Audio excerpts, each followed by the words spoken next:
Buenas tardes a todos. Lo primero de todo quiero agradecer al comité organizador de ASEMA, de la 15ª reunión, haberme invitado y contar conmigo una vez más para poder participar como ponente. Y bueno, estoy encantado de venir a Sevilla una vez más,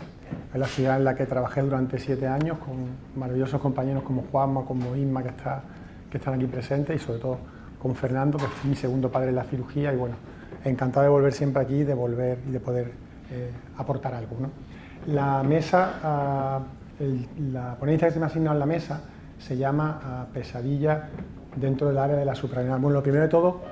muchos pensaréis que es lo que pinta la suprarrenalectomía laparoscópica en un programa de CMA, porque es una cosa que realmente choca. Pues lo primero que vamos a ver es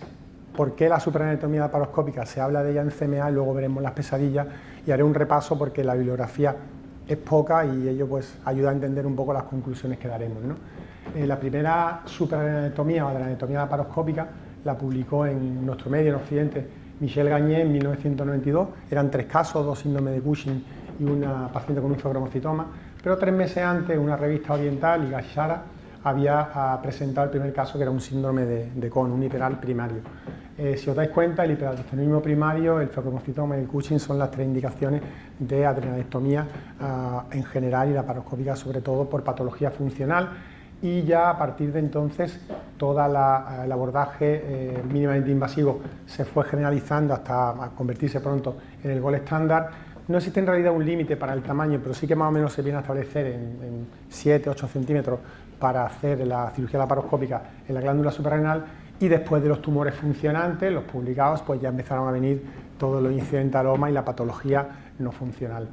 Hay algunos aspectos de la suprarrenalectomía laparoscópica en general que siguen todavía sin estar resueltos, como quién lo tiene que hacer, ¿no? Si lo hacemos los cirujanos generales o lo hacen los urólogos, que en muchos sitios los urólogos le hincan el diente también a la patología suprarrenal.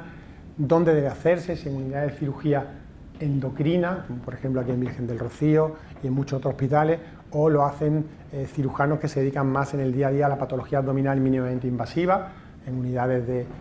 innovación, en unidades de cirugía esofagogástrica, como por ejemplo en Málaga, en Carlos Haya. Es decir, todavía no está definido quién tiene que hacerlo, el que tenga más experiencia obviamente. ¿Cuál es la mejor vía de abordaje para realizarla? Hoy en día se está hablando cada vez más del abordaje posterior, retroperitoneal, pero todavía el abordaje lateral transabdominal sigue siendo el dominante. Y por último, que es lo que vamos a tratar un poco, es si es posible realizarla en régimen de CMA sin ingreso, ¿no? Bueno, de esto vamos a hablar y el por qué podríamos plantear, decir, oye, vamos a dar el paso a hacer la suprarrenalectomía en régimen de CMA. Pues porque cumple muchos de los criterios que las cirugías que hacemos normalmente en CMA tienen, ¿no? No hay manipulación de las vísceras. Hay una experiencia acumulada en CMA, en otras cirugías más prevalentes de áreas anatómicas cercanas y que son la vesícula, el reflujo y la angioplastia, que nos invitan a pensar que se puede hacer en la suprarrenal también. Se utiliza un número muy parecido de incisiones y de trócares a los que se hacen en estas cirugías, que son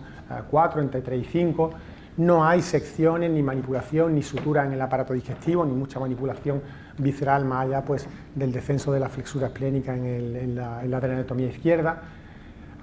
Se ha visto que tras superar la curva de aprendizaje y coger experiencia se ha ido disminuyendo la estancia hospitalaria cuando se hacen unidades dedicadas, que obviamente una patología tan poco prevalente como esta debe hacerse en unidades dedicadas y por pocos cirujanos.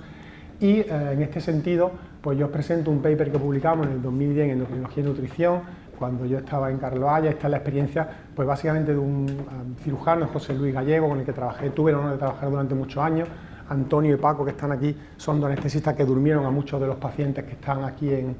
esta serie, en el cual yo analicé las 67 suprarrenales por laparoscopia que se habían hecho en este periodo, del 98 que empezamos al 2008, y cogiendo las 22 primeras que se hicieron en 5 años, vimos cómo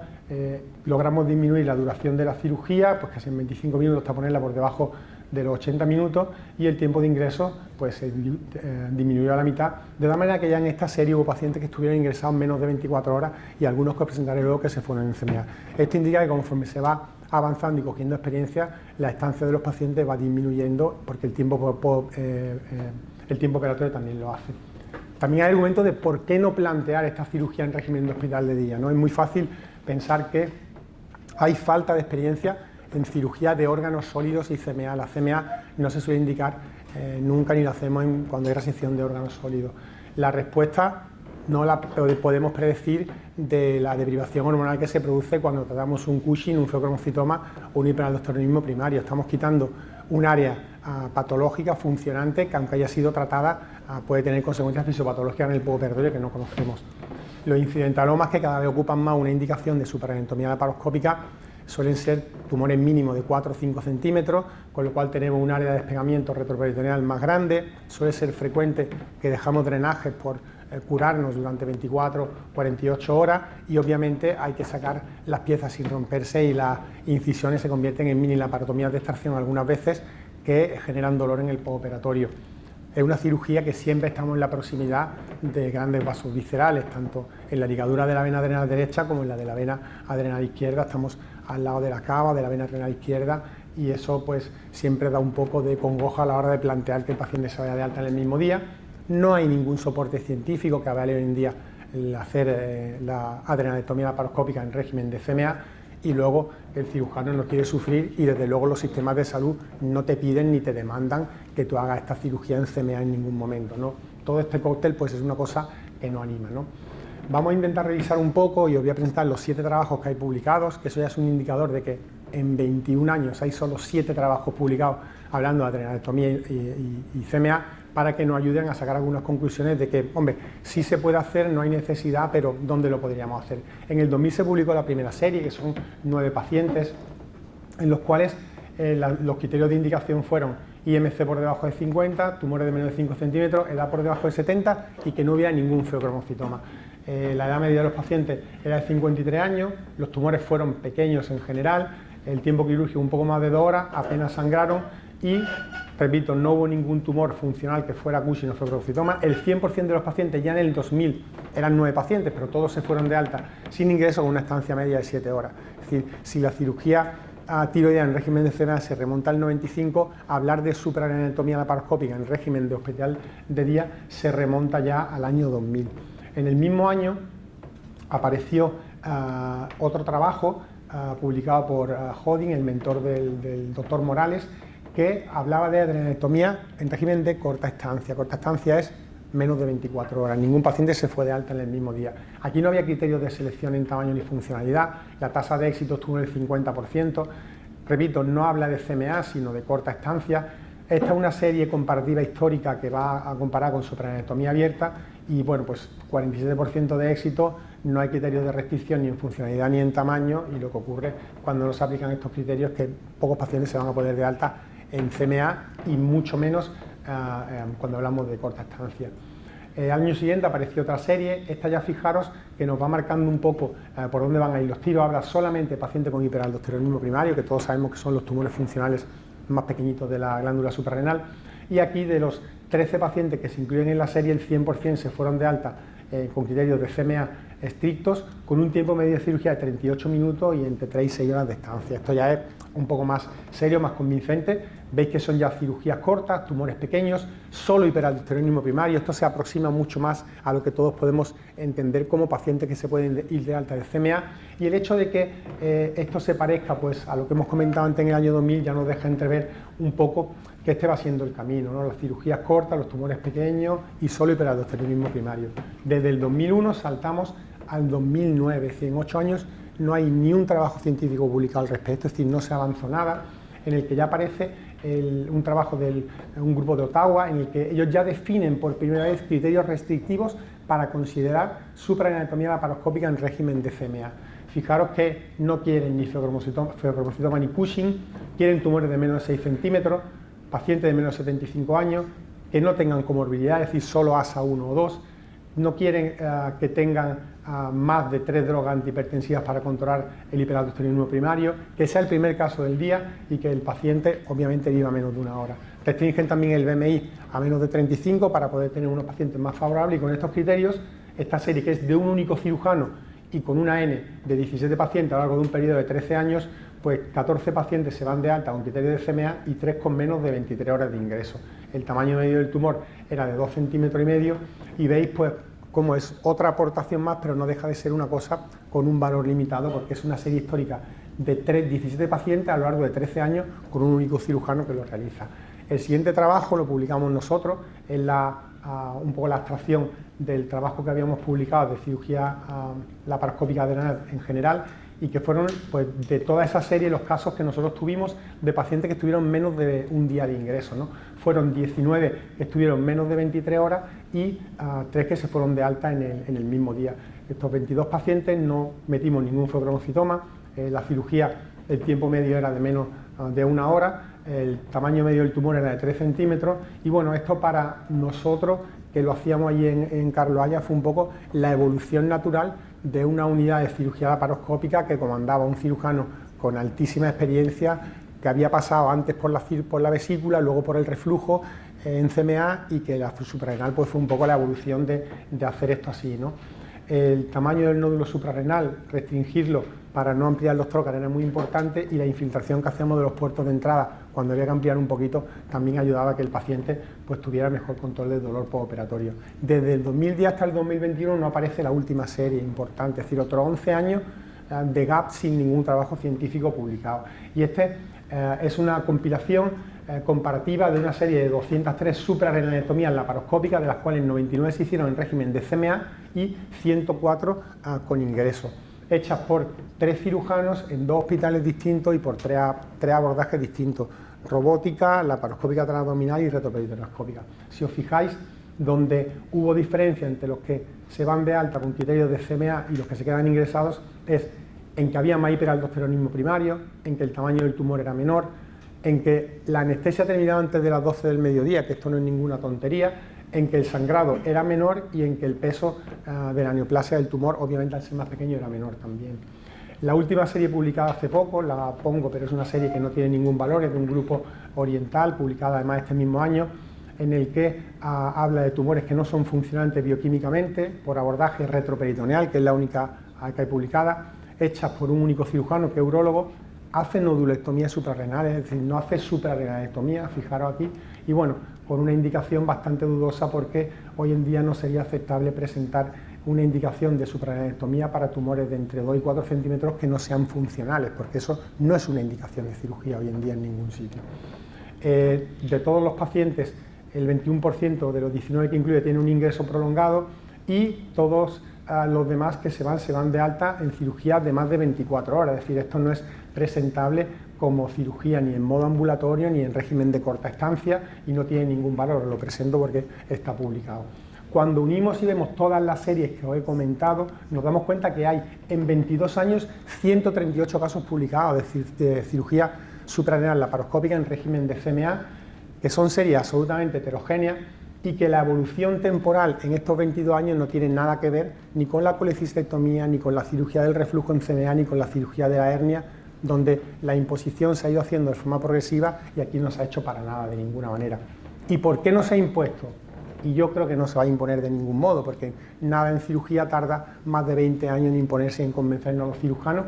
la CMA en la cirugía de la suprarrenal. Pues porque los pacientes con tumores funcionales tienen un manejo pre e intraoperatorio que no es fácil, porque luego también hay que monitorizarlo en el postoperatorio y estar preparado para los baches hipotensivos que tienen, porque exige un esfuerzo coordinativo multidisciplinar con muchísima motivación por parte de cirujanos, endocrinólogos, anestesistas, intensivistas a veces, para tener al paciente muy vigilado todo el mundo, y la motivación para esto pues no siempre existe, porque estamos sellando al lado de estructuras vasculares vitales. En este caso, yo, por ejemplo, pues no lo hago con el ligasur en la suprarrenal, aunque hay gente que la hace, lo hacemos con hemoloxis, bastante seguro, pero no deja de ser un poco, como comenté al principio, que te retraiga de decir, oye, al lado de la cava voy a dar a un paciente de alta en el mismo día, aunque luego no pasa nada.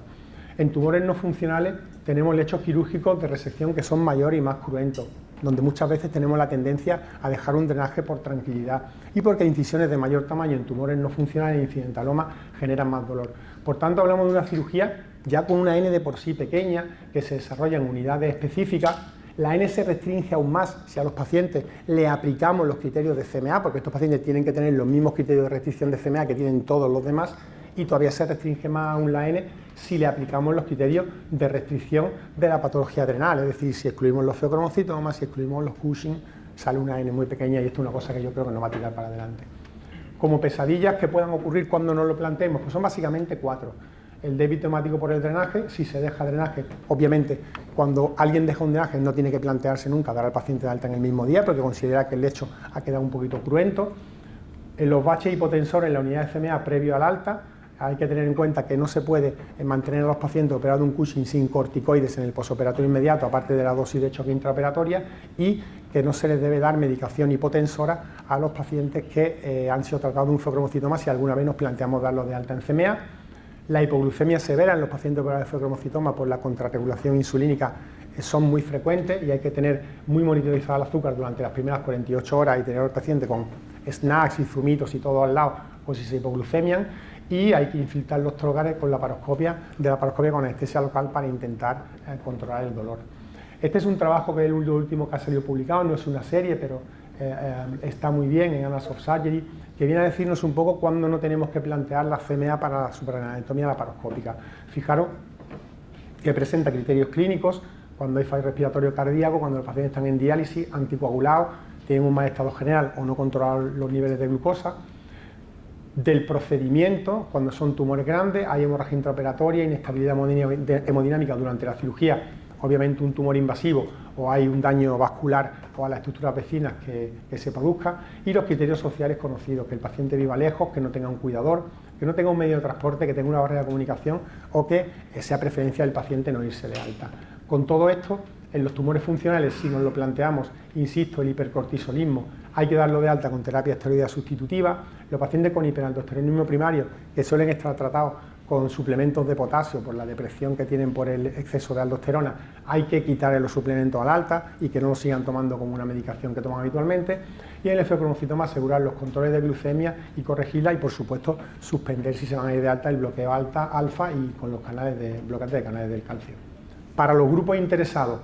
decir que tratamos con un órgano sólido de localización retroperitoneal y en situaciones de hiperfunción hormonal, por lo que estamos ante una situación muy diferente a una colecistectomía, a una fundoplastia o a una hernia cuando la queremos hacer por laparoscopia. Que el proceso hay que integrarlo en un protocolo muy estricto y muy bien definido que implica a los servicios médicos remitentes, ya sea en endocrinología, medicina interna o nefrología, al servicio de unidad que lleva la intervención, cirugía general o cirugía endocrina y anestesia, y el circuito definido de CMA, incluyéndose un seguimiento preciso de los pacientes operados mediante apoyo domiciliario telefónico o presencial en visitas programadas. Tercero, y muy importante, y esto siempre no me canso de repetirlo, que los cirujanos, como responsables del proceso, tenemos que tener un alto nivel de vigilancia y responsabilidad intraoperatoria y para dar el alta. De modo que un protocolo de adrenectomía laparoscópica sin ingreso no puede nunca jamás reemplazar el mejor y más honesto juicio clínico del cirujano. Y finalmente, que por menor complejidad fisiológica de la cirugía y el tamaño del tumor, el hiperaldosteronismo primario representa la indicación ideal para aquellos grupos que quieran dar el paso a iniciar programas de supraanatomía en CMA. ¿Por qué? Porque es el tumor que menos alteraciones de la tensión y la hemodinámica nos va a generar en el postoperatorio, porque son los más pequeños los que no nos van a requerir ampliar incisión y porque son los pacientes que mejor se comportan. Termino la presentación pues dando un guiño a mi ciudad, a Málaga. Antes la hacía con fotos cuando estaba en Sevilla, del Málaga cuando estaba en la Champions, que Juanma se acuerda. Ahora que el Málaga está en segunda, solo puedo presentar, y va para tercera, esto, y felicitar a mis amigos sevillanos, ya que enfrente de Nervión vivieron ayer una tarde gloriosa y todos los andaluces estamos muy orgullosos de lo que hace el Sevilla. Muchísimas gracias a todos.